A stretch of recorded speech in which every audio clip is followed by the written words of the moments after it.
All right, here's the new Alpha rail brace install video on the new catalyst. So this starts in 2025 models. Some of them have it, some of them don't, where this protrusion comes all the way up to the front of the rail. So this is the new design. Virtually the same install as the one before. Just get your skid out of the sled. I'm not going to tell you guys how to do that. Get your skid out, get it on a bench or where you want to work at it. You're going to have to remove your front shock and your limiter strap bolt. We've already taken that out. This bolt is Loctited really good in here, so just so you know, that one's going to be extremely tight. Get that out of the way.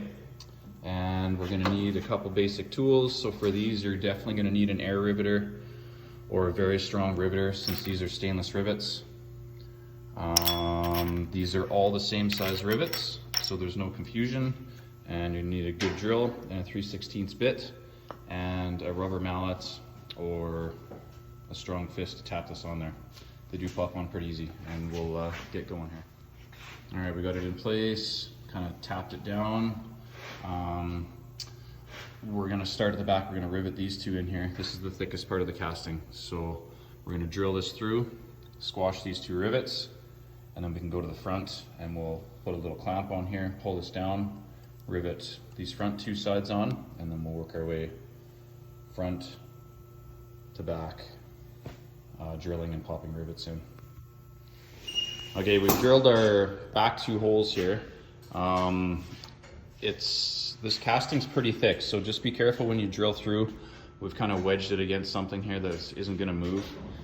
And just be careful when you're pushing the bit all the way through.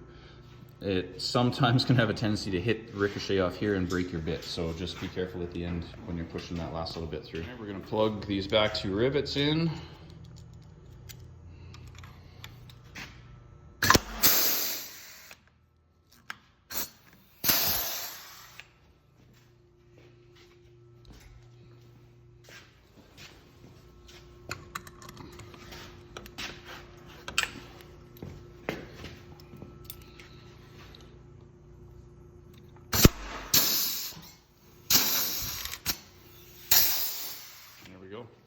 We're going to move to the front. This is kind of raised up just a little bit, so we're going to clamp that down and drill and rivet these front two.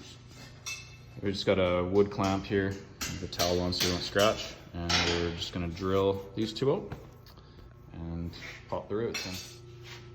All right, front two are in. Now we're just going to work our way on one side, front to back, flip it around, front to back on the other side, and reassemble. All right, we got to take this wheel off to get at this other rivet. You got to hold the other side, otherwise that will just spin, because it'll spin on the shaft. This shaft spins and attaches to both sides. So, all right, we flipped it around, pulled out the wheel assembly, so we had room, drilled and riveted, and we're ready to start reassembling everything. Just put the wheel back through, and bolt her back up. All right, we put a little bit of anti-seize on that shaft, and don't forget Loctite on these bolts. Anti-seize, Loctite. Don't really need the anti-seize, but it's nice if you got to take it off because they will seize in there. And then for sure, Loctite these bolts back in. Brace is all installed. Got the shock back in, Loctite in the bolt, limiter strap back in, Loctite on that bolt as well. This top one for the shock mount. That one's put back in, and we're ready for the install back onto the catalyst.